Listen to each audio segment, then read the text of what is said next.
right, it's 6:05. We'll call the meeting to order. Turn it over to you, Greg, for roll call. All right, Chairman Canfield. Here. Beecham. Here. Caldwalder. Here. Schwaben. Here. Spicer. Absent at this point. All right. That brings us to item 2, approval of the agenda. I would move to approve the agenda as presented. I'll support. We have a motion and support. If there is no further discussion, all those in favor signify by saying aye. Aye. Opposed?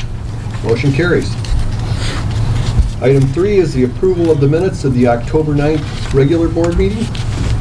I would make a motion to approve the minutes as presented. I'll support.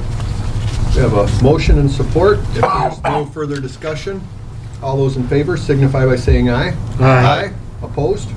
Motion carries. October 9th closed session minutes. But I would go back and do it in chronological order. I would Okay. September 19th. September 19th Closed session. move to approve the closed session I'll of support. September 19th. Yeah, and I'll support. We have a motion and support. All those in favor signify by saying aye. Aye. Opposed? Motion carries. Then And the October 9th. Then I closed would session. make a motion to approve the October 9th closed session I'll minutes. support. We have a Which will motion be and consistent. support.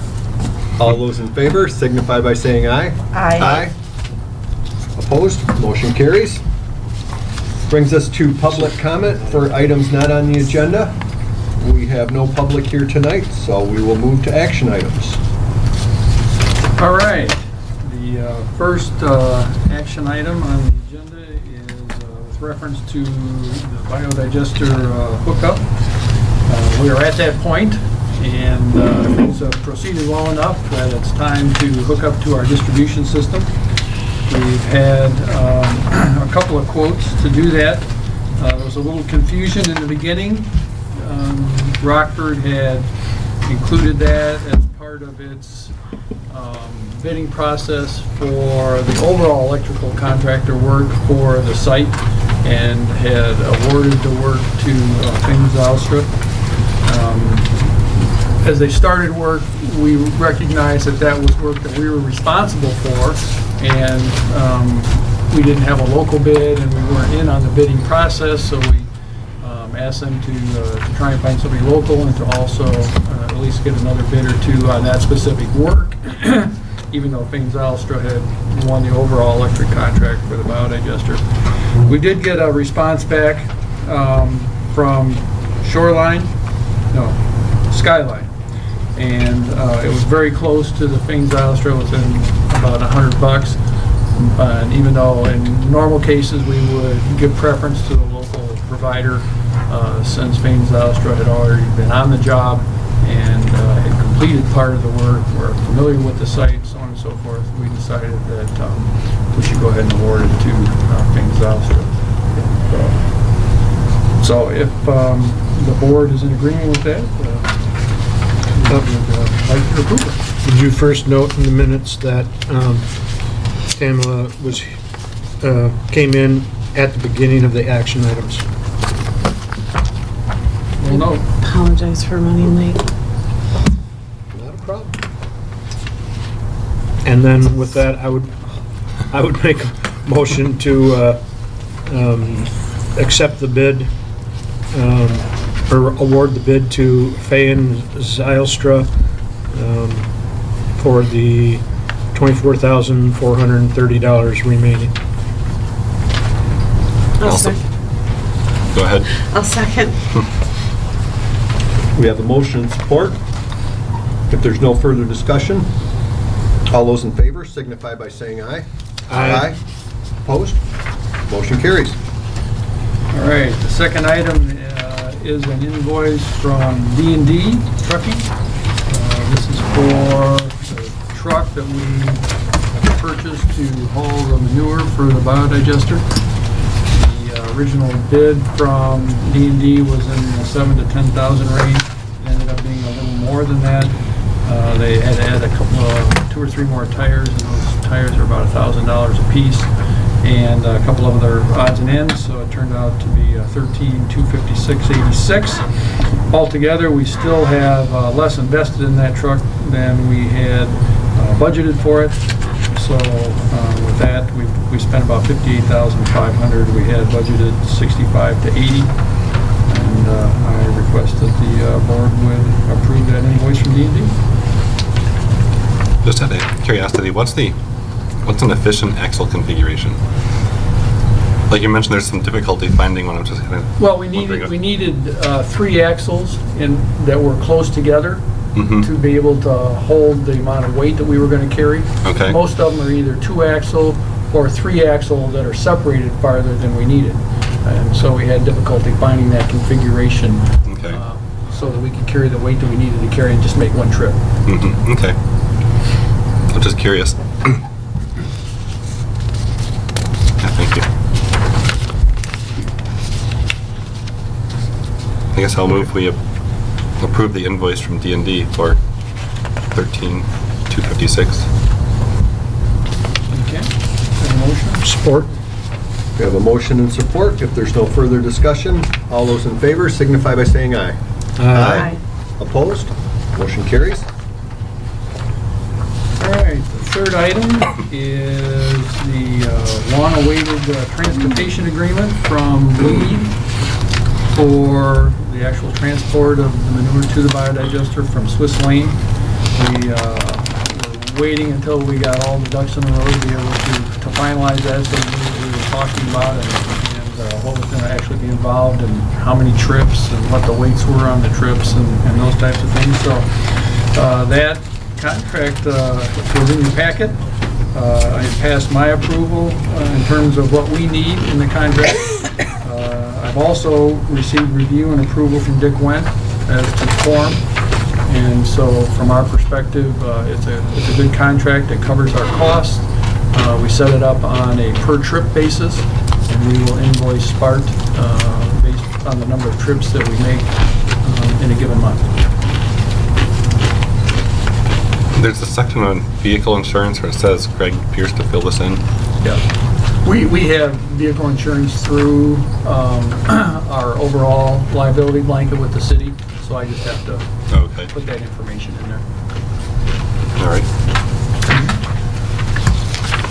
I have a dumb question, and I No apologize. I didn't go back and I was trying to find my paperwork from when we had initially discussed this, and I couldn't.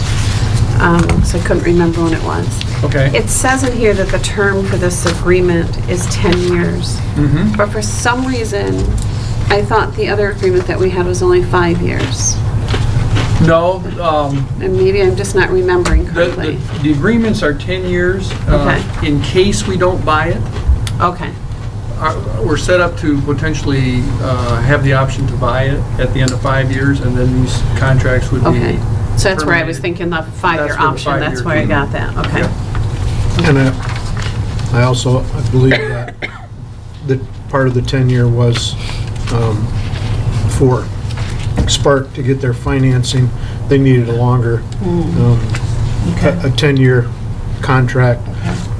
And so everything was kind of based, I believe, on 10 years, but we have the option to purchase in 5. Actually, it was based on 20-year. 20, okay. But we can't do 20-year contracts in Lowell because It's our not in the charter charter. limits it to 10. Okay. So we had to do 2 10-year, or a 10-year with a 10-year renewal. 10-year with an option. Right. Any other questions? I do. I have a question. Yes. Who will be driving the truck? We'll probably train 3 or 4 of our staff to be able to drive the truck. I mean, they all have CDLs. Any of the people that will be driving it already have the CDLs. Okay. But it's a little different shift mechanism and that type of thing, and be able to unload it and get the container off of it. So we are going to train 3 or 4 of our outside guys to be able to drive the truck, and then we'll rotate it. That's great. That's great. I just didn't want to have anything go, leave. I just didn't want that vendored out. Right. To be honest with We you. will be doing it ourselves. This is great. Yep. This is good policy. Keep them working. Good. Any other questions? I would make a motion to approve the agreement, to send it on to the council. I'll support. We have a motion and support. If there's no further discussion, all those in favor signify by saying aye. Aye. Opposed? Motion carries. Actually, it doesn't have to go on to council, Terry. Oh, okay. This does not? No. It's just a contract between us and Spark for providing transportation. I was just going by what it said here. Council, No, council meaning attorney.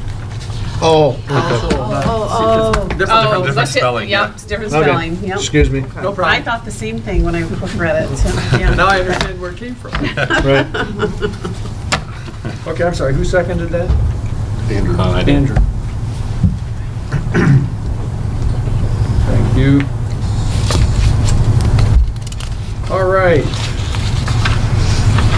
The last item I had as a potential action item is the Lowell Power Underground Policy, which we spent considerable time on last month. And we came up with wording that changed section B3 of our current policy, undergrounding distribution lines, policy number 66.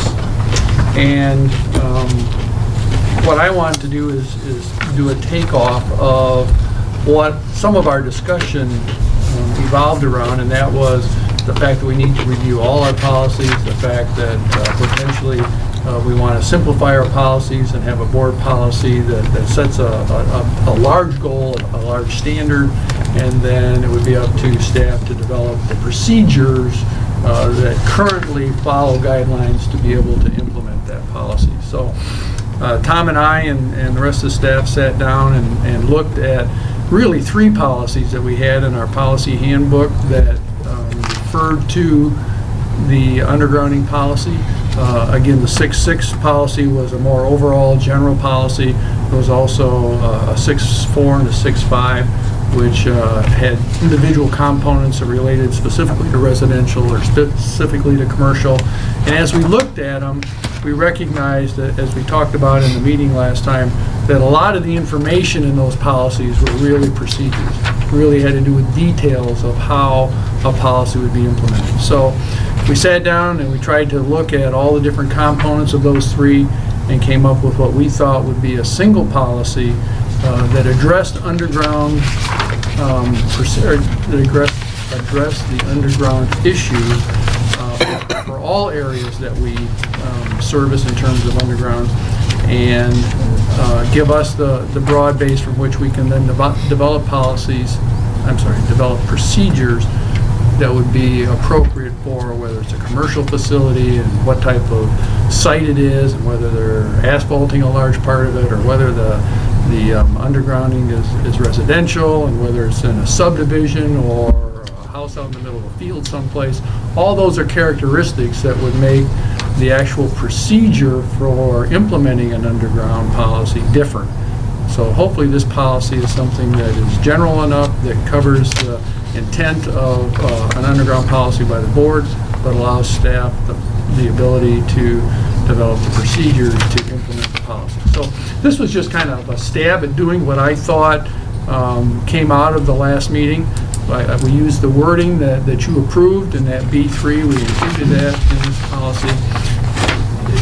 If you like it and you think it's great and want to approve it tonight, that's great. If you want to talk about it more, if you want to think about it more, and we can approve it at a different time, that's up to the board. But what we wanted to do was to try and show you how we think this type of procedure would develop in the future. We also included a template that shows all of our policies and procedures, our operating policies and procedures, and how we would go about, selecting a review date, whether the review is pending, whether it was complete or not, and how we could proceed through this process of looking at our operating policies. So this is really just kind of an overview tonight, and our first stab at trying to do that, and leave it open for discussion. First of all, thank you for putting this together. I really appreciate that. I think we have to really think methodically through this whole process. After the last board meeting, I was sort of thinking about it and tried to go back and look through, like the charter, and I have the Muni Code, the Board of Light and Power charter out of the Lowell Code of Ordinances, because I was trying to really look through and go, okay, what is our role with this stuff? And it doesn't really distinguish in here between board policies and operational procedures. So I think that's kind of up to us to decide, so, because I couldn't find it in there. And maybe you know something I don't know. I think that's appropriate. Okay. So I really appreciate going through all of these, because there's a lot when I'm looking through here that's really procedure-based. And I think that changes too much for us to set really specific quote-unquote policies with. So I appreciate the time and energy that you put into this. Just clarify for me, because I have a 6.6 and a 6.4. I think I was going to ask the same question. Is The one with the red is this 6.6 intended is to the one you're replace all proposing. three? Yeah, Right? the one with the Okay. red on it is intended to replace the other three. Okay. Okay, that's what I just wanted to make I'm sure. sorry, yeah, I guess I Yep. did. No, Did not that's read that okay. clear. I just wanted to make sure that I was understanding. So this is. the And what was in proposed. red, most of it was taken out of the other three policies, what I Right. thought were pertinent paragraphs or pertinent verbiage that described what a policy could look like. And the red was changes to those or additions to make things more clear and to be more policy oriented. One question I had is, would it help to refer to the actual standards? Like, is there a manual or a, I don't know what the Well, there's document- actually two or three. It's like most engineering standards. There's different Right. organizations that put out a standard. You know, the Oh, yeah. American Society of Electrical Engineers, and so there's a couple of three different standard booklets out there. They're all pretty similar, but they do have some nuances that are different. And then those change. You know, you get Right. updates to those every couple months, every 6 months, every couple of years. And so, again, I think it's probably more relevant just to refer to the current standard and not a specific standard, because that will change. Well, I'm not saying we should refer to a specific revision of it, but just which one of those organizations are we trying to adhere to? I mean, again, thinking to my industry, there's the same thing where there's different organizations, Right. and sometimes they have conflicting standards. And when we have our requirements, we'll specify that we're going to develop to SAE this. Okay. And we don't say Rev ABC, we just say to this, whatever's the latest Rev. And then if we want to take a snapshot, well, we'll add the Rev to it, but Okay. that's beyond, I think. the But scope I of guess this. that's something we hadn't really determined, which standard would be the one that we'd want to identify as the one we adhere to. Yeah, or maybe they're all acceptable, you know, maybe you could list any of these Any three. of the three, okay. Or whatever. Just, Right. I don't know how different they are, that maybe one of Yeah, them's not they're- acceptable to us or Yeah, something. they're pretty similar from what I have been able to gather in review of them, but that's good. We could list them. I think that would Mhm. probably be the thing to do. Yeah, just in case there's some obscure fourth standard out Right. there that, for third world, you know, Yes, I American understand. companies or something. Okay, good. So I just have a question. I don't know if I'm splitting hairs or not. In B, where it says in Lowell Light and Power Service District and owned by the utility, we're talking about the lines inside the conduit are owned by the utility? Yes, there's also, because that's a good question. There also are lines in our system that we don't own. And the reason why I'm asking that, because then I'm reading down, you know, Lowell Light and Power may charge you, may not, you know. I had a philosophical difference of if Lowell Light and Power owns something, that stretch of wire or anything, who's paying, I mean, because what I'm reading into it, it's kind of like, or maybe I'm reading into it and it's not there, that Lowell Light and Power may charge the consumer, the customer, for those lines, for the work that we do, etc. I guess philosophically, I have a hard time paying for something that somebody else owns. Correct. So, and maybe Tom can chime in. And again, I'm going back probably to some personal things that when I went with the previous management here and had to upgrade my service and different things, and was charged some fees, and then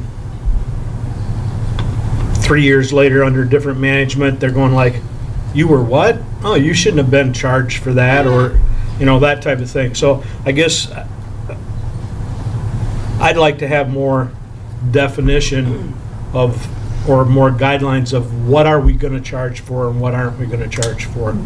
That would be in the procedures, because it varies. Okay. And it varies on whether we own it or not. Well, I think too, there's another part of our policy for service extensions, where Correct. we go to a certain point and there's no other customers there, and if you are on your own and you want us to build a separate line just for you, then there's an additional cost to that, that we're only doing this for you out of our normal area. What Greg's talking about for owning, it's mainly for our primary metered customers, and I believe there's 6 of them, Steve, like Lowell, Lighthouse, Meyer, King Milling, the schools. We'll just take Lighthouse for an example. They own the transformer, they own the conduit, they own the wire, they own the TMH switchgear. They do all of it. They run all the stuff. We're not even responsible for any of their depths or how they put it in or what they do, because that's their ownership of that equipment and all the wires. So what we're saying is, if it goes bad, we don't even own it. You have to hire your own contractor, whoever put it in, or somebody else to replace all of that. We'll be there to assist to make all the connections on our side of it, but other than that, we don't even install it at all or own it. And they're receiving a slightly lower rate. Yes. Because they own it. So, You know what I mean? right. So I guess part of it, my question is, and maybe like you said, this is in procedures and not in That's why we this. specifically say in the policy, if we own it. But it's kind of like, are we responsible? Are we responsible to the meter? Are we responsible to the lot line? Are we? Again, it depends on the type of service they have, and So I guess, is in some other portion of our policies or procedures, it states who's responsible for, you know, if Yes. it's, okay. That would be the operating that would procedures, be right? the operating procedures. Okay. Just like it also talks in here that, you know, for the part that we own, even though it's underground, the owner is responsible for putting in the conduit. Mm-hmm. All right, so if that gets broken or somehow gets disrupted, even though we'll pay to put the wire back in or to repair it, they have to pay for the conduit and the excavation. Right. So And that we pretty own much- all of that, because it's up to that point where then they may own from their transformer on in. Okay. So that all happens, that'll all be described in the procedures under each individual potential scenario. Okay. So we're not responsible for lines that other people own then, even if they're in our system. Correct. We're just responsible for the connection to our system. Correct. Okay. And again, there's not many of those, but No. they are the biggest customers. Mm-hmm.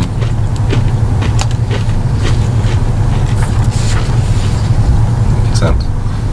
Well, I mean, overall, I just kind of, I like what we're trying to do here. I think in general, this, when I first read through this, I was like, hey, that looks pretty good. So, well, and I can scrutinize it, but I think it accomplishes what we were discussing last time. and I like going to the national standard things because, again, if we get really specific, we could be doing this bi-monthly, monthly, whatever the case may be, because the standards change. And so if you're really putting the burden, or you're putting it on the national standard, and by us just going by the national standard, then as those change, then our policy basically changes with that. Correct. So, I mean, I'm comfortable with this new version. I don't know about the other board members. I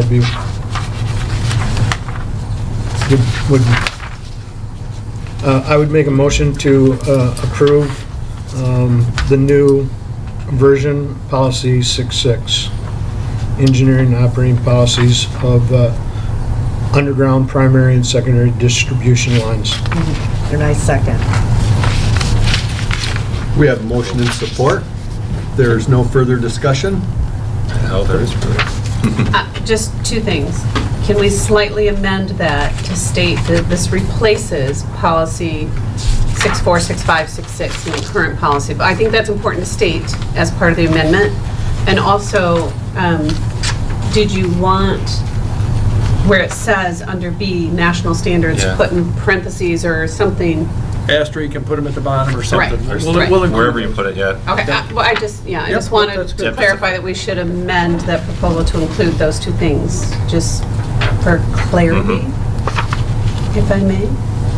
I will amend my motion that policy 66 replaces policy 64, 65, and 66 of our current engineering and operating policy booklet. And I support.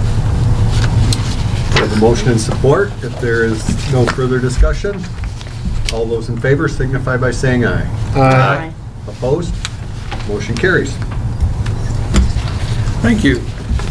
And you can see on your schedule that next month, Steve has already been working on with his department some of the customer account and billing policies. And he has a few recommended changes to those. So even though it looks like there's a long list of policies there, most of them are not anything, don't have anything that we think ought to have any major changes to them. So there's only 3 or 4 of them, I think, or 5, something like that have some minor revisions too. So anyway, we can take that block and I'll include that in your packet next time, and we'll take a look at those. So we'll keep moving through this based on recommendations from staff, and whether it's a topic that's going to require a lot of debate or not much debate, and try and move through these policies over the next several months. Do we really have a policy all about swimming pools? We do. I'm very interested in I that. know. I saw that. That and the motor starting devices, I want to know what that is about. Well, I can understand that. Start but reading. the swimming pools, that's kind of neat. Right. Swimming pools suck up a lot of electricity. Okay. Performance data. We have the performance data for the month of October. The performance shows that total electric sales were down fairly significantly from the current month of the previous year. And there is a reason for that. Steve will talk a little bit more about it later. But just because of the way Thanksgiving fell this year in the month and the weeks, and I mean, we know it's always on a Thursday, but in terms of the date and so forth, we ended up with a shorter billing cycle than normal this month, so that we could get the meters read, get the invoicing done, and get it out in the mail before Thanksgiving, because after Thanksgiving, the month is already behind us this year. So the revenue is down primarily because of the billing cycle being 26 days instead of a standard 30 this month. So with that in mind, our sales are down, and it's not the revenue month that we would normally have for the month of October. We are also showing in the second area the total electric requirements for the month of August. And you can see that August was a good month from electric requirement standpoint. It was up over the previous year by almost 5%. And the peak demand was lower, however. So it wasn't, we didn't have as many extremely hot days, but it was warm enough and the billing cycle was such that we sold more kilowatt hours in this August than we did in August of 2013. This is the month that we do have recorded for the very first time in almost 4 years some internal generation. We generated 9,375 of our own kilowatt hours through generation. So is that something to celebrate? it is something to celebrate. That's why we have extra snacks tonight. Yeah. Party in the house. This is also a month where we do the quarterly calculations. So you have new quarterly calculations for residential and commercial average kilowatts, and you can see that the quarter of October was not that much different. The quarter ending in October was not that much different than the quarter that ended in July, which is uncommon. It's also, you can see, significantly lower average number of kilowatts and average bill from the previous year. And so again, that's reflected in those average numbers as well, both for residential and commercial. We flip the page and we look at our investments, and again, we're holding steady. We're a little bit above where we were this time last year. The month was down a little bit from the previous month. We had some Biodigester invoices come due that we paid, and it was also a 3-pay month in October. So cash was down just a little bit, but again, still in that same ballpark, $1.6 million to $1.7 million. The delinquents, we got down to another 0 with the delinquent balance from the previous month. Again, those are active accounts. The delinquent balance on inactive accounts was up a little bit from the previous month, but still down $4,000 from the previous year. So again, those things are working their way into the system and making an impact over time. And the aging analysis was down a little bit for the month, which is a good thing, and but still in that same ballpark of around $50,000 in that process. Any questions on the performance statement? Moving on to the income statement. Again, I already mentioned that it was a short billing month, and it was also a prepay month. We have 2 of those every year, where we have 3 pay cycles that fall in a month. Our revenue was under budget by $55,000, again primarily because of that billing cycle discrepancy. But by the same token, purchase power was under budget by almost $50,000 for the month. Purchase power, we're 3 months into the year now, and purchase power is still under budget by almost $60,000. That's a good thing. We go down through most of the rest of our expense categories. They are also under budget year to date for the first quarter, to be under budget by almost $84,000 altogether, total operating expenses through the first quarter. Again though, however, because our revenue is down, we have an operating income loss for the month, and we are under budget in operating income about $42,000 year to date. We move on down to the end of the final income statement page. We had a loss for the month in net income, larger than what we expected. We did expect a loss in October, but again, it was larger by about $20,000, and year to date we're about $40,000 under budget in our net income. Steve had a couple comments to make with regard to the income statement for the month, so I'll let Steve, if I haven't stole his thunder already. Tried. We'll see if I have a few other points. As Greg said, we do have a shorter billing cycle for this October income statement, and that's primarily due to the changing of the meter read dates. We're now processing all the folding and stuffing and sealing of the bills in-house. I had sent a little bill insert in a few months ago. So Gail is taking care of that at City Hall, and that can take a day. So we had to move up meter reading, and the bill cycle for October was from the middle of September through the middle of October, and it actually was only 26 days for all of our commercial customers. With that in perspective, if we had read the meters 5 days later, we would have seen over 20% increase in commercial sales, which would have been over $100,000. So, just because it says we have a low sales month, it's really just the timing of meter reads. In December, I think we're going to have around a 32-day bill cycle. So revenue is going to be, 20% higher roughly. That's kind of the main thing I wanted to point out.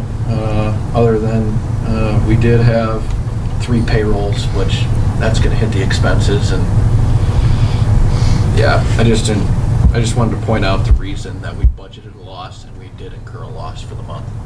We also did, we had a billing error that we had to correct from the previous. Daffron messed up the demand charge on Lowell's bill, which resulted in a $12,000 billing correction that hit the income statement this month.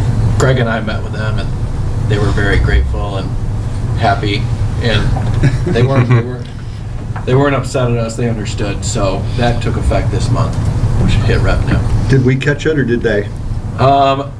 We did. They had asked to meet with us, so I pulled their account and said, this doesn't look right. So I emailed them. I said, while we're meeting, I'd like to discuss what I believe is a billing error. They said, okay, well, that'd be good to talk over too. So, Did they have other stuff to talk about? yeah, they wanted to talk about their demand and how that worked with our ratchet and how they could determine when they were incurring their highest demand of the month. They just put a lot of new equipment over there. They transferred a bunch of equipment up from another facility, and the demand component of their bill went up dramatically.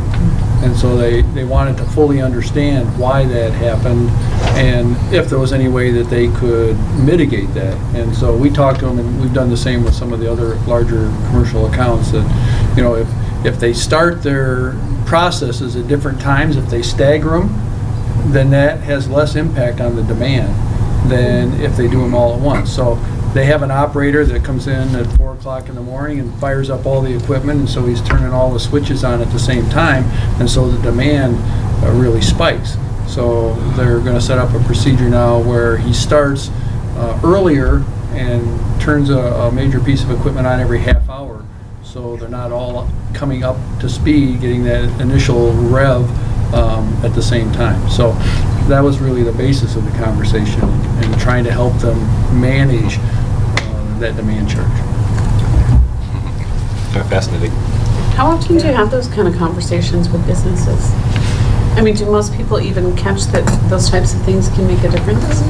I don't think most people understand it, but when they see a dramatic change, it gives them cause for question, and we can go in and talk to them about it. One of the things we're going to start doing, Sharon is working on it a little bit, we've talked about it for the last year or so, and we're going to try and implement it this next year, is we're going to actually do a rate study on our commercial customers over time, so that periodically, whether it turns out to be every 2 years or every 3 years, we at least do a review and actually go down and sit down with them and say, this is what's happened to your account over the last several months or a couple of years, and we want you to understand, what's going on, and is there anything we can do to help you, and start initiating those conversations instead of waiting until they notice that something has happened. So from a customer service standpoint, we're going to try and implement more discussions with customers along that line. Well, and I know last spring, I think it was, you did that energy,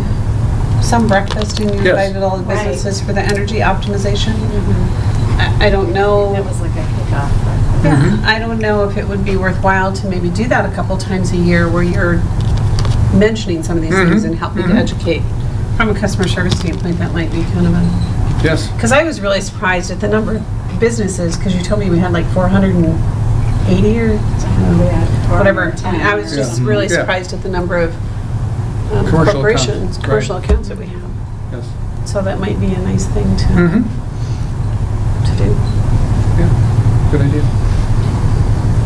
So is that the kind of thing that happened with Root Lowell that you would, that's something you could share with the other customers?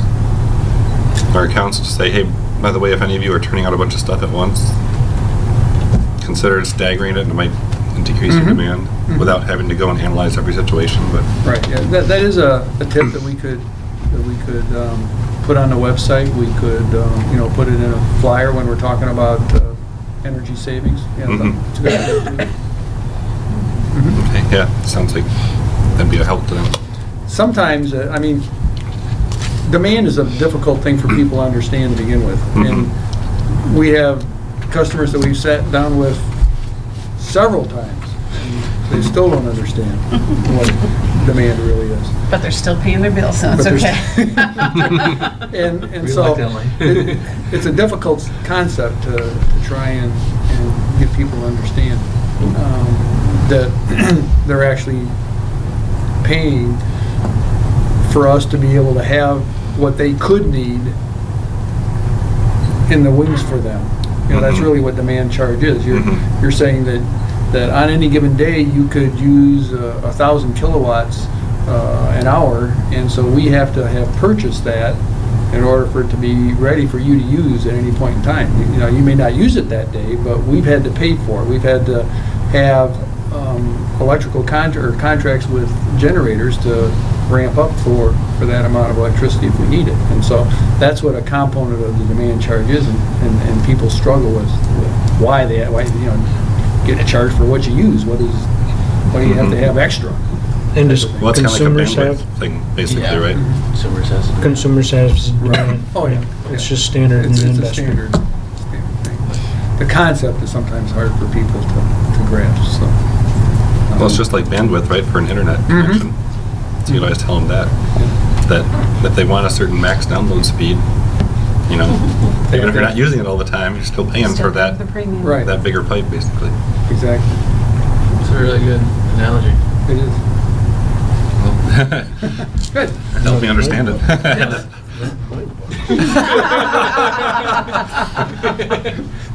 What's a bandwidth? What's an internet? That's how many instruments they have in the band, right? That's how wide the marching band is. Okay. Any other questions on the income statement? Yeah, one question I had, you talked about the shorter and longer billing cycles and kind of influencing things by like 20%. Yes. Would it be helpful to present this as like a sales per day of the current month, average per day of this month compared to per day of the previous month, or? I could do that and like kind of even note here how many days the billing cycle was and how many days the previous year's billing cycle was as a comparison. I mean, if it would just help so you don't always have to explain that, oh, by the way, there's going to be a 10% difference this time because there's 2 more days. Right. This is pretty unusual. I don't recall you bringing this up to us before. Does this happen once every couple years? Or? Well, the problem we decided in the last couple months to do this in-house. So we have to get the bills out the last business day of the month. And the last business day of the month we noticed was the Wednesday before Thanksgiving. So we had to move up October's meter reading and November's from what I had originally scheduled. So it's not typical that it's going to all of a sudden range 20%. But we know when we do our audit at year end or even by December, it'll all true up. Yeah. So That's why it'll true up, but you know, when you look at this, it's kind of alarming at first look, but then when you kind of understand how billing works, it hits the revenue. Yeah. Maybe it's not that big a deal. I guess I mean, in a 30-day month, I mean, 3 days is 10%, right? So it seems like but it if could. you're selling You're going to see it. $25,000 in power a day, that's $75,000 that can hit your bottom line on a given month, and it can make you look really good or average or bad. It's just gonna show up the next month. Right, I exactly. mean, Yeah, pay me now, pay me later, receive it now, receive it later. yeah, and of course, like, you know, a few times a year, you're gonna have those triple Payroll. months too. And, yeah, I mean, we deal with the same thing at work too, so. Yeah, I don't know, maybe that would help, but if it's only just once in a while and we just understand that, hey, this is gonna fluctuate roughly 10%, and if something weird goes on, that means it's 6 days instead of 2 or 3, that you'd tell us, so. Yeah, that's what we're trying to do, is recognize the anomalies. Mhm. Other than that, it's usually pretty consistent, somewhere between 29 and 31 days. Mhm. Okay. All right. The next two sheets are your capital expense sheets. It shows that based on what we budgeted, we have around $780,000 left in capital expense dollars, so to speak. Usually by January, we try and true that up every year. If we're not receiving the revenue or capital expenses are ahead of the game or something like that, we take note and we try and true it up. And a couple of years we've even made amendments to the capital expense plan based on that true up after the first year. So Steve and I have talked about it, and we'll do that again this year. Probably at the January meeting, we'll kind of do a true up look at what's happening with our capital expenses and make any revision we need at that time.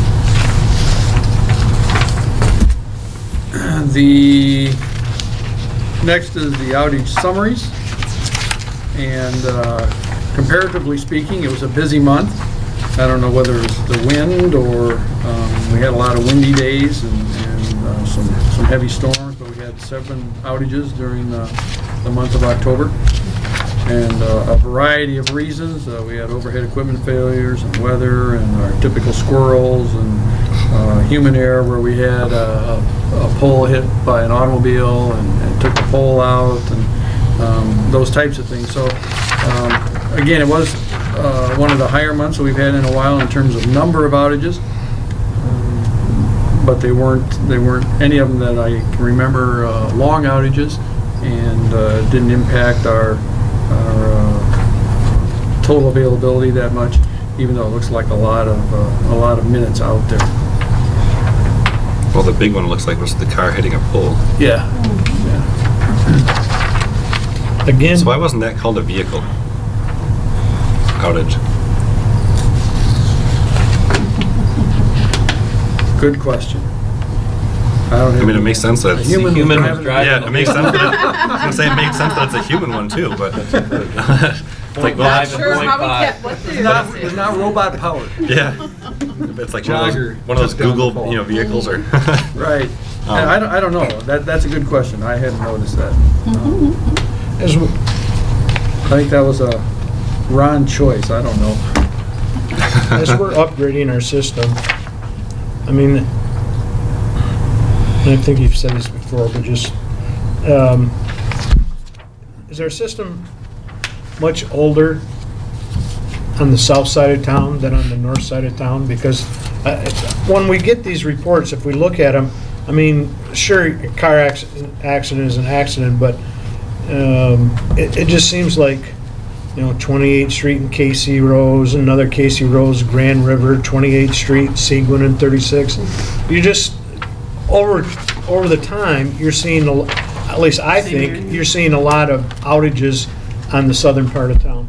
Maybe there's more squirrels out there. Replaced like switches and arresters and things like that.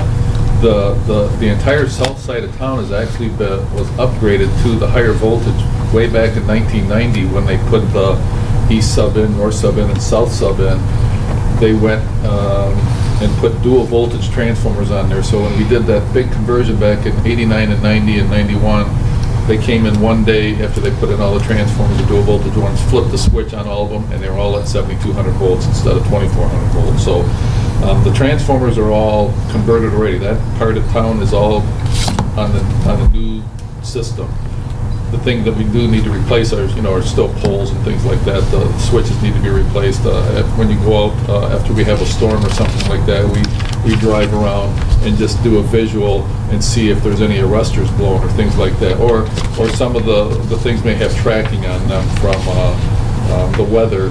So you go up there, and what we do is we replace all the porcelain cutouts or switches and arresters and make them the polymer ones. So those are the newer type, but there are still some of those old porcelain ones up there. So when they go bad, that's when we replace them. I believe, Tom, there's also some of the older conductor out there. Conductors are fine though. I mean, actually the conductors, there's some copper that needs to be replaced, not much, but the conductors actually, because it went from a higher voltage, from a lower voltage to a higher voltage, we don't have to replace that conductor because now the amperage goes down on that. So the conductors are actually okay, except for some of the few lines that are still copper. Yeah, I was going to say there's still some copper, Yes. copper out there. Yeah. But, And it's not that it can't take the system load, it's because of the age of the wire itself, being copper. but that is, what you mentioned, Perry, is something that we recognize as well, and we're in the process of evaluating that and what would be the best approach to upgrade those things that need to be done out there. Maybe there's just more squirrels that live out in the south side of town. That's what I was thinking. It's a little wilder out there. Yeah. Well, it's not as dense population, for sure. Mhm. It's not the same as it is in town, so obviously there's more wooded area and there's more critters out there. Yeah, more trees, I guess. Yeah. It makes me curious. Maybe neat sometime to see, or informative even, if there's a way you could like plot an outage map or something, like a density map, over the course of a year, and just kind of see, is there one spot that gets a whole lot, and then Right. if it's because two cars happen to hit that one pole, well, okay, that was just bad luck, but it's the kind of thing where you might see something that you never noticed the trend before, and then Right. Yeah, one of the things we're in the process of just finishing up is having all of our truck maps, the maps that we work from, updated with all the most recent information, and get that mapped. And Okay. then we'll be able to do that on a GIS type system. okay. Be able to map those outages and look at that more closely. So that's one of the things we're working towards. All right. Yeah, because I think that could be in the long term really useful. Absolutely. I mean, I know with the city, when they were studying the I&I problem, everyone said, well, yeah, Valley Vista's got an I&I problem. Well, that was known, but then a higher rate of infiltration came from the northeast part of the city than the west side. Right. And even though it wasn't nearly as much quantity, but it's like, hey, there's something else going on there, and nobody really hadn't thought about that before, Yep. And so it's, so that's obviously part of the solution, but it's just one of those things that sometimes it just helps just to look at something and see what a trend is, Yes. without really looking for anything in particular. Exactly. Yep. Speak of that anomaly about the pole, and I remember it on C when we had a large outage because a truck hit a pole. So what we decided to do to reduce the outages, if it happened again in that area, we put double dead ends and switches on there. So if it happened, where it happened before, a fuse would blow right there, and then just those customers past that would be out, and not everybody else that's on that circuit. Well, it was a couple months later, they hit the pole on the other side where we put the cutouts in. So you really can't put switches on every pole. Right. Yeah. I remember that. Hindsight is That bubble wrap again. That's one of those Murphy Law things. Okay, on to the manager's report. There wasn't a whole lot when I wrote this to report. There are a couple of things that I wanted to mention today. First of all, the first thing is that Dave Walters, the general manager at MPPA, has taken a position. He actually took the position in Grand Haven. We talked about several months ago that Annette Allen was going to retire effective January 1st, and the general manager's position in Grand Haven would be open. And Dave was one of the applicants, and he was offered that position and accepted this week. So our general manager, our CEO at MPPA, will be leaving in January, and so we'll be in the process of looking for a new general manager for MPPA for the agency. He came from Zealand, didn't he? He did come from Zealand, right. He had been in Zealand for 20 or 22 years, something like that. Took the position as the general manager of the agency, and now is going back to a local position in Grand Haven. So that was announced this week. Also, you may be seeing a lot of articles, you may be hearing things on the radio and the television, online and so forth about an issue that's going on in the Upper Peninsula. And so it's a long and complicated issue, but I did want to at least bring you up to speed on it. If somebody asks you about it, or you see broadcasts about it or articles in the different journals or papers, you'll at least have an idea of what it's about. And to try and put it into a short encapsulated story, when Public Act 295 went into effect back in 2008, that's what brought us the Energy Optimization Program, and that's what brought us the Renewable Energy Program. A part of that was an agreement with the IOUs, with the investor-owned utilities in Michigan, that they would allow 10% of their business to leave if they wanted to cost benefit other sources for electricity, that they would have choice, as we call it. And so that was a huge controversy, and it was kind of a compromise. There were a lot of major businesses in the state that wanted the whole state to be choice, wanted everybody to have choice, wanted residential and commercial. From that extreme all the way to people who wanted no choice. And so in a compromise situation, the Michigan Public Service Commission allowed the choice number to be at 10%. And so there were waiting lines for people wanting to move to choice and to buy their electricity from independent utilities, independent generation providers. And it was a great time to do that because we were on the downslope of the recession. The economy was bad. Electricity was cheap. You could buy it a lot cheaper off the market than you could if you had your own generation type of thing. So that 10% got eaten up in about 12 days after the law went into effect. And now there's a huge waiting list, and you see that this controversy has come up again.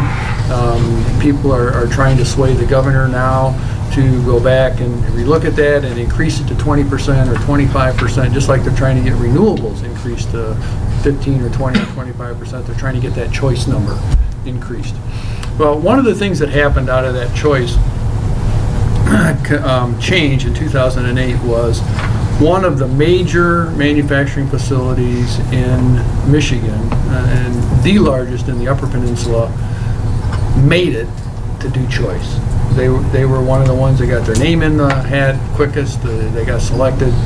Cleveland Cliffs, the mining operation in the UP, were able to switch from the energy provider, which up there right now happens to be a Wisconsin provider because most of the transmission lines come from the Wisconsin side. In any event, there's a power plant on Presque Isle called Presque Isle Power, and that provided most of the power to Cleveland Cliffs, which is, they alone draw about 350 megawatts of power just for their facilities there. That's a huge load, and it was about 80% of this facility, Presque Isle. So when they switched, when they went to some other provider, all of a sudden this power plant lost 80% of its load. This power plant was owned by a Wisconsin company, and they decided they wanted to shut it down.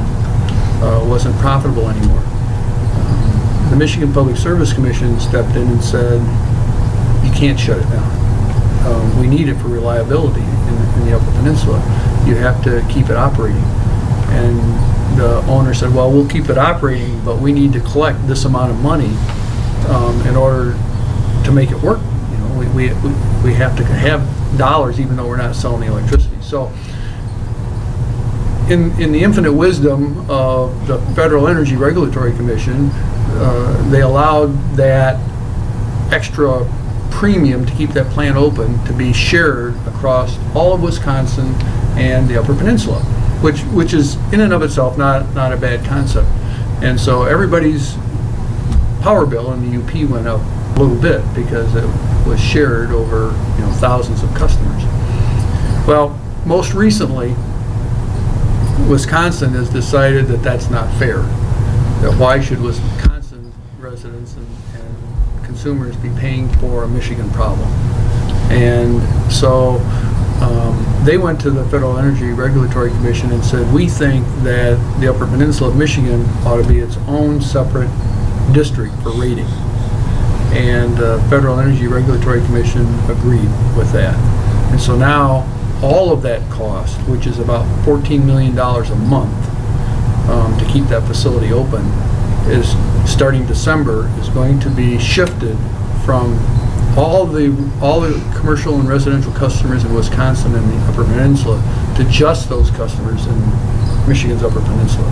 So it means a huge increase in rates to Upper Michigan UP residents and commercial customers. And so all of a sudden this has become a huge issue, and it all evolved because of Cleveland Cliffs' ability to have choice back in 2008. So there's a lot of controversy going on about it now. There's a huge fight at the at the public service commissions between Michigan and Wisconsin, and it's getting a lot of attention right now. So just to bring you aware, but that's the kind of situation that can evolve when there's legislation that isn't well thought through in terms of what the impact could be.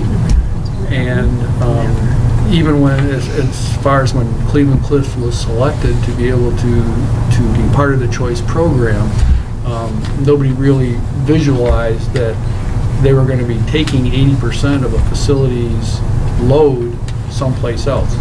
And the real interesting part of it is they really haven't taken the load from someplace else, because Michigan Upper Peninsula is so isolated that even though they're buying electricity from somebody down in Ohio, those electrons never get up there. They're still physically actually receiving their electrons from that Presque Isle power plant, which is only 30 miles away from most of the mining. Shut it off. So there's all kinds of debate on how to solve the problem and who should be paying. And the bottom line is, if it continues the way that it is now, there'll be a mass exodus of people and business from the Upper Peninsula of Michigan, because what's the cost going from and to? Do you know that? I don't have the exact numbers, but there's not that many customers in the UP, and if you spread $14.5 million a month over 5,000 customers, that's a lot of bananas. Could you see it happening, because it's Michigan, can you see it happening that cost, that $14.5 million, would be shared amongst all Michigan residents? That's a possibility. That's what we're at MMEA and MPPA. That's one of the things that we're most concerned about. I mean, we have 11 of our 41 members are in the UP. So I mean, that's our first concern, is that this is happening to them. Beyond that, one of the solutions that the Federal Energy Regulatory Commission could come up with is, okay, if it's a Michigan problem, then spread it over Michigan instead of Michigan and Wisconsin. If Wisconsin is so adamant about the fact that they shouldn't be charged, but historically, Michigan, part ownership of that Wisconsin company. That's right. That's right. Historically, throughout the nation, there's anybody who has lines that go someplace that they serve have a responsibility to serve. And just because there's a state line there, nobody's ever made a demarcation anywhere in the country before that should be separate, because there's a state line across which some large entity is serving. And so that sets a precedent, and why the Federal Energy Regulatory Commission agreed to that, nobody knows at this point, but it's unprecedented. I know this certainly would have a lot of other implications, and this is very simplistic, but if it's still using the energy from Presque Isle, I mean, I'm serious, why don't they just cut the lines and say, Cliffs, But Cliffs really didn't do anything wrong. they left them. But They had an they option would- of they had the choice. choice. So, do I want to buy from this customer or this customer? I want to buy from you. Well, then you need to provide the lines to get the power up to them. I mean, No, I understand. I think there is responsibility there. If you're, I can get power cheaper from company B instead of using what I have been all along, company A, then you're leaving them, so Cut the line. cut the line. I mean, cut the umbilical cord. It's, you took the choice to get power from Wisconsin, Ohio, wherever, on the open market, then, I mean, So what did you say about them wanting, was it Merck you said wanted that power plant to stay operational for redundancy or something, or? Yes, for reliability. So that's just in case some other power station goes down somewhere, that one's still capable of providing power to the area? Right. So it's not just where the lines run thing, it's a capability to generate power for this region, or for that region up there. For that region. And that region is fed out of Wisconsin Mhm. instead of out of the lower peninsula of Michigan. Right. So it's where the landmass is contiguous, not anything to do Yeah. with state divide. It's just easier to run lines over Right. dirt than water. That's right. That's right. So, anyway, we've spent a lot of time on this at MPPA and MMEA over the last 4 to 6 months, and it's really come to a head.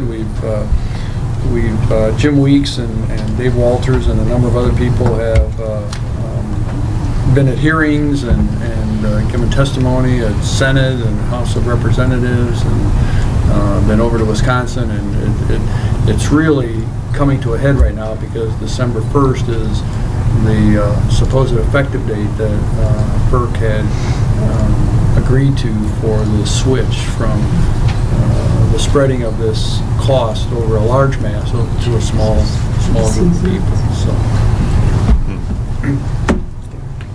I've been hearing about it on NPR, so it's Yeah, exactly. making the news. Exactly. All right, going on at APPA, Sharon went to the Customer Connections Conference. Want to give an update on that, Sharon? It was a great conference, and I attended a lot of different tracks on energy efficiency and e-accounts and customer service, just a little bit social media.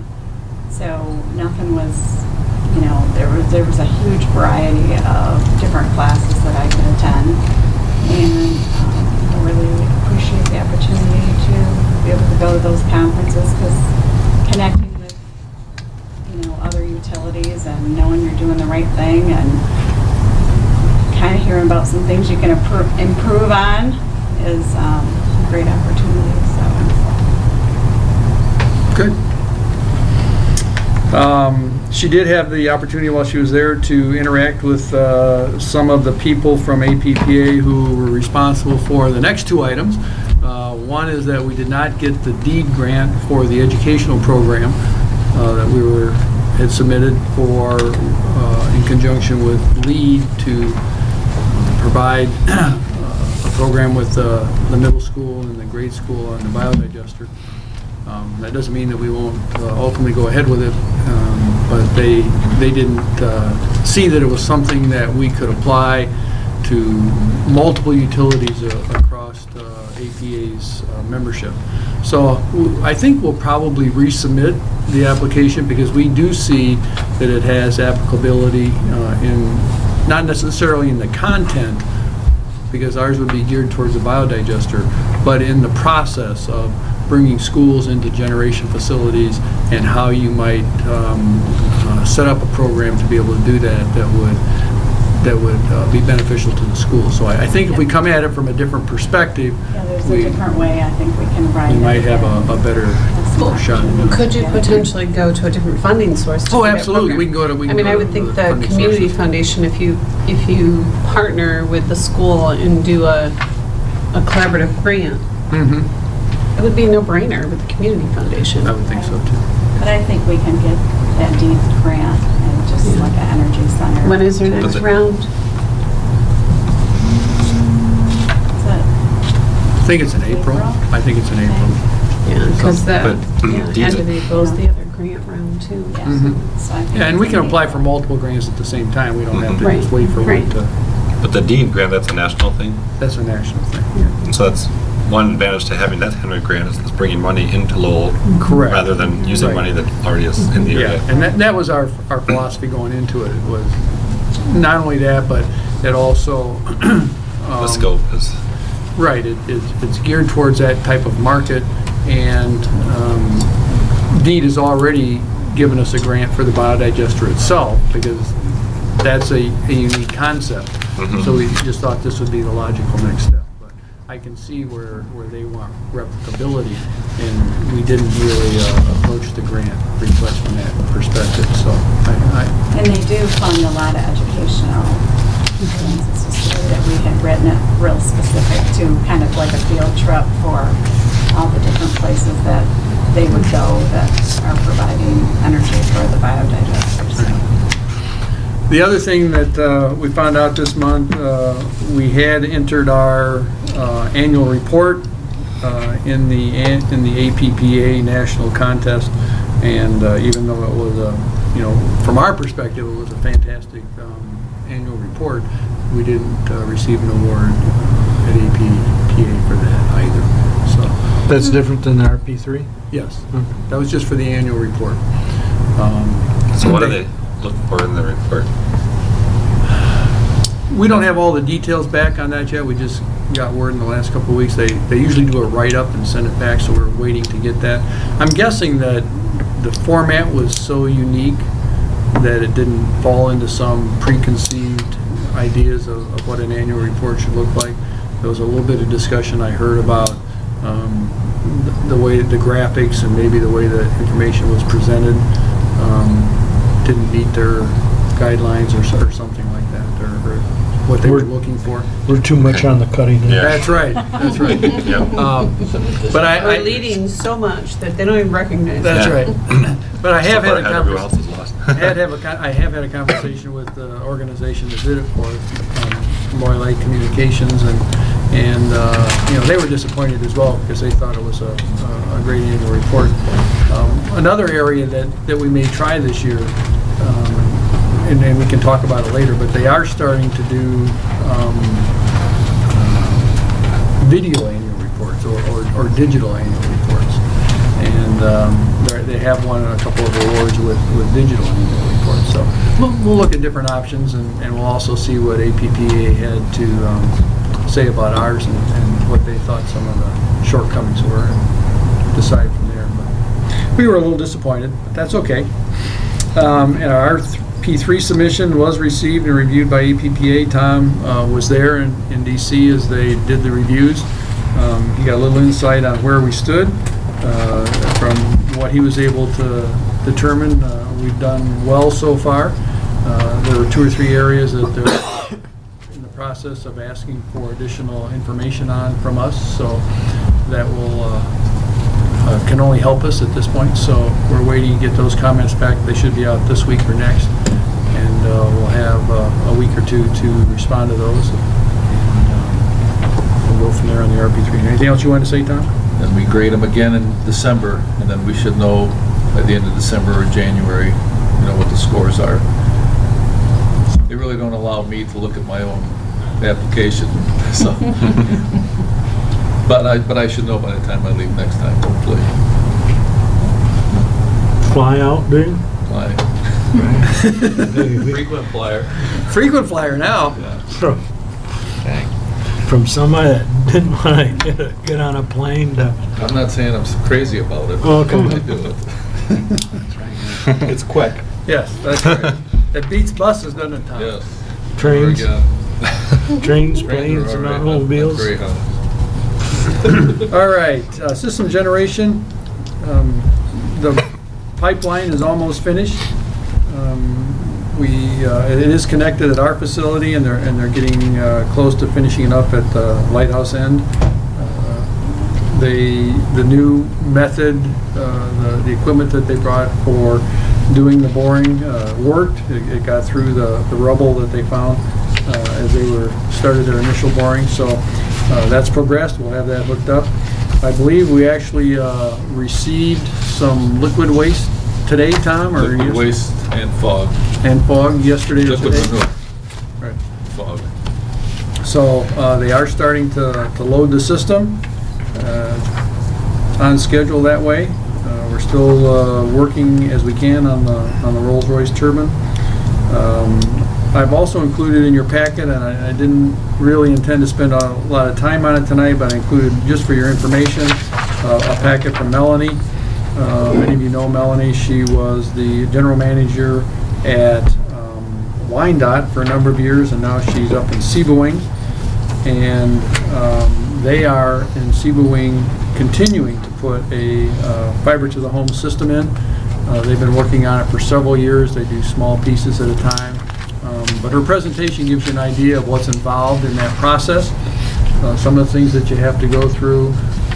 One of the advantages that we have on this side of the state is one of the nonprofit providers of lit fiber service is Merit, and Merit has run a line along the west side of Michigan from down near South Bend up towards Traverse City. So it wouldn't be too far away from us, 10, 12, 15 miles to be able to get a hookup to a nonprofit lit internet provider. So that was one of the things that I found interesting in her presentation. So again, just background information, not anything that we're going to do in the next 60 days or probably the next year, but we're in the process of gathering information to evaluate it and maybe do a feasibility study at some point, that type of thing. Just a quick question on my section of your report. Yes. With the biodigester, we're starting to get stuff in. I don't remember if it was last month or the month before, we talked about the fact that when we're filling it up and things are starting to go, there might be a little bit more odor than we expect. And we had talked about notifying people in that in that area. Did we do something with that? We haven't yet. We're going to be doing something. This is actually a great time to be filming it. Houses are closed. Yeah. Houses are closed up. Yeah. People won't notice it as much because the windows aren't open and all that. That's for sure. But I just wasn't sure if we had done anything to. No, we hadn't at this point. We've been so on and off about when we were going to actually start receiving. Sure. But maybe even this billing cycle we'll get something on. I'm thinking that's probably the best time to do it. And most effective way is just put a little announcement in that we're starting to load it up, and there might be an occasional order, but that's just part of the startup process. Yeah. And my concern when we brought that up was not so much about our facility, it was the community in general, because I live on the north end of town, but there are days in the fall and the summer when I open the door or go out, I can tell when a farmer has spread manure in his fields and everything, and because again, there were some questions that people had of, oh, they started the bio, and you're going, no, it's not even, the tanks aren't even started yet, and people are making assumptions. Yeah, and could we, is it possible to maybe put something in the ledger and just, I know you were working on a lot of different PR things, and maybe we could just do a little something to. Yeah. It'd be nice to do a little progress. story on it, Yeah. and put something I mean, it's positive an in the exciting paper. There's so thing, much yeah. negativity all the time with them. And I think we could kind of write our own story. Yeah, I was gonna say, should we have a manure breaking ceremony, like golden shovel, someone can fling the first. Or have a poop party, all this crap that's been going on in town, it's just going in. Yeah. That is an interesting concept. I just think it'd be nice to, kind of promote, hey, this is a really cool thing, and let's put the word out there. The road's been done over there now, so that part of it's taken care of, and that's visible. And it's a newsworthy event, so I think it'd be good to have something in there. Okay. Well, all those dignitaries threw those cow pies at the opening ceremony. That's right. Could maybe take some real ones and just throw them in the tank, Exactly. All right. Policy review, we've had that discussion, so thank you for the feedback. I think that's going to work well. Last item there, the city's in the process of setting up our Lowell after holiday party. I think they've selected a date, January 17th will be the date, and I think it's at the museum. Yeah. So you can put that on your calendars, January 17th at the museum. And I think that's all I have at this point. All right, that brings us to the schedule of meetings that's in your packet. The complaint register, we have no new complaints. 4 months in a row now or something. Yeah, we're back to starting the record. Positive ground. Our next Lowell Light and Power Board meeting, Thursday, December 11th. That brings us to board comment. Start with you, Andrew. I guess I'll just make one comment is that I got to see a little bit of Swiss Lake Farms with my kids. They had a little, tour thing for kids to play in, but it was kind of neat just to be there and think, there's, pretty soon our truck's going to start going there, and apparently it has now already. So that's just one more neat, tie to the rest of the greater community. So. Good, cool. That's all I've got. Perry. Few things. Are we sponsoring the Christmas tree lights on the tree Christmas on Main Street? Beats me. Okay. I mean, we have in the past. Right, I didn't know. Right. We have the lights, and we used to do it all the time because you needed the bucket. But now that it's a smaller tree, Right. I haven't specifically been contacted from Liz yet regarding that. But Okay.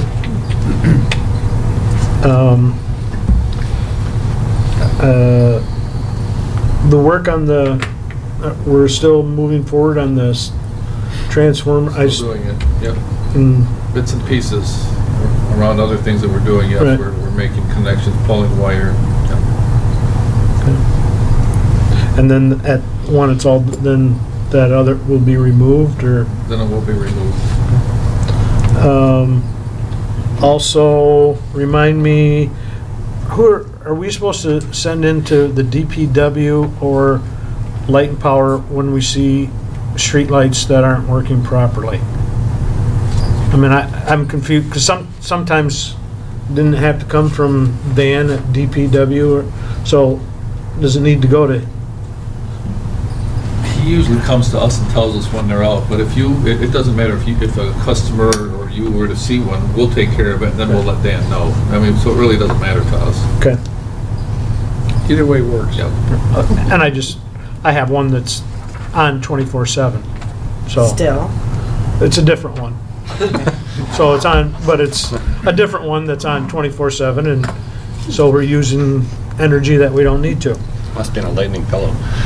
Drives around and checks on things. Well, it happens to be right outside your window? well, a little bit north of us, but, so, and then the other is, I just wanted to state that, and for the community, if you have old or inefficient, inefficient freezers, refrigerators, or whatever, get a hold of us, get a hold of Sharon. I'm just gonna, because we had a freezer that was inefficient, and Low Light and Power connected with the company that we use, and my wife received a check in the mail today, and she kind of opened it up, and her first thoughts were, oh great, if I cash this, then I'm going to be thrown into some power company that I don't want or whatever. But then she read further, and it was for us turning in a inefficient freezer, getting that off the grid. So, and it was worth $60. So. Fill that application out in their name. I hope she didn't sign it. So, other than that, if the community members, if you have things like that, and that's part of our energy efficient program, contact Sharon. Can you do that with Christmas lights? Turn on the incandescents and get think so. a coupon for LEDs. That does. We will have Yes, we do. coupons for LEDs. Yes. Soon to come, You have to get Okay. them from right Ace. after Christmas.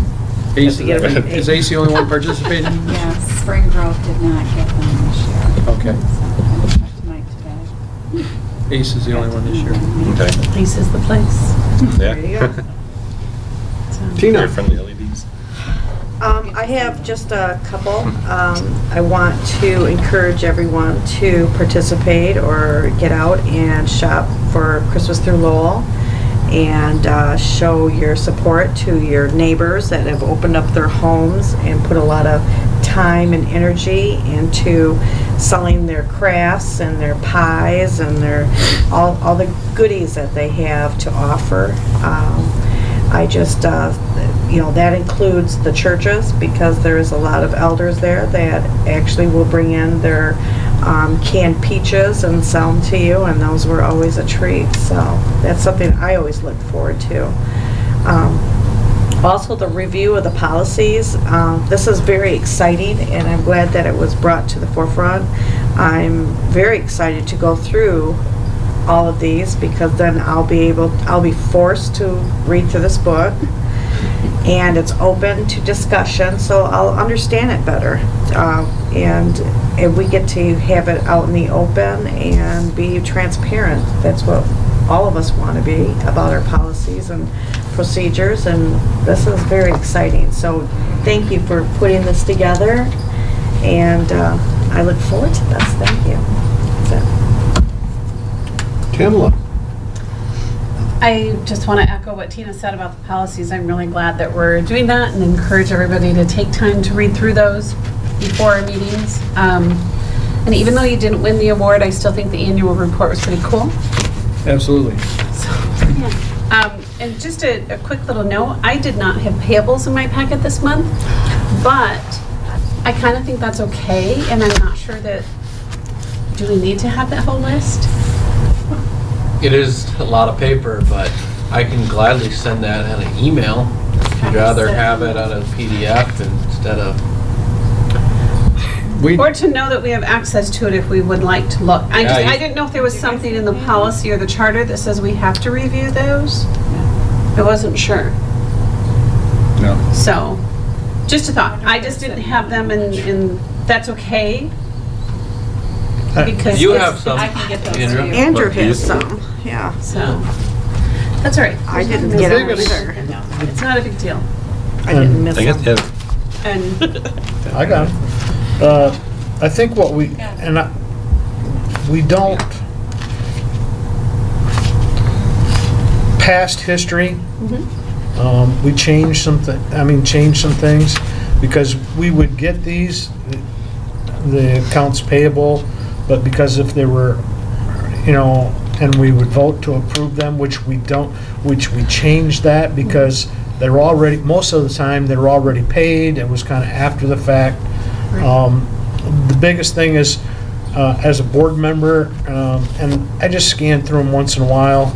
I mean, I don't study them like I did when I first got on the board, but what it does do is, I mean, we'd see things and I'd bring, can't we buy that locally or that type of, so it was nice to see some, where we were spending some of our money. Looking Kinda at the like what is- checkbook, but Yeah. to me, if we're looking at the broader picture of the budget, and we sort of trust the general manager and the staff, I just wonder if we really, just a thought. I just feel like Yeah. we get Yeah. so much paper, so much paper. If y'all want to send it to me electronically, you can send me everything electronically, would be fine with me, but I know that doesn't work for everybody. So just a thought. And then I just want to apologize again for not being on time tonight. My daughter's suffering from vertigo and can't drive, and so I had to take her to the doctor, which turned into almost a 2-hour ordeal, which was a little more than I expected. So yeah, and then next month I will not be here. I just wanted to remind you I will be out of the country. So. Okay. Thank you. Just a couple of comments. generation in our spreadsheets was great to see. It's been, you know, a goal of the board to have local generation again, and congratulations to the staff at Lowell Light and Power. A lot of work done, you know, by our guys instead of subbing it out, and I think we got a great deal. Greg found good used equipment for us, and will allow us to generate at a lower cost. Just a lot of work went into that, and wanted to recognize the staff and Greg for doing that. On another note, with the general manager of MPPA stepping down, I just thought that was a good example of sometimes being a general manager of a great little utility is a good thing, and other opportunities come along and people leave, and they end up coming back and maybe wishing they hadn't left. So just a thing to Greg to stick around. That was very good. A little preempt. Yeah, Okay. the grass isn't always greener on the other side of the fence, but we're hoping you're here for a while, but I just wanted to... Are we hinting at anything or no? I think they haven't ended it before. No. That was the only thing I had, so. That's good. With that, I would... Mr. Mayor? Oh, I'm sorry. Oh, Mr. most everything that I would talk about has already been discussed, the upgrading of Smith Street, and things are moving along quite well there. Again, Christmas through Lowell, the after holiday party,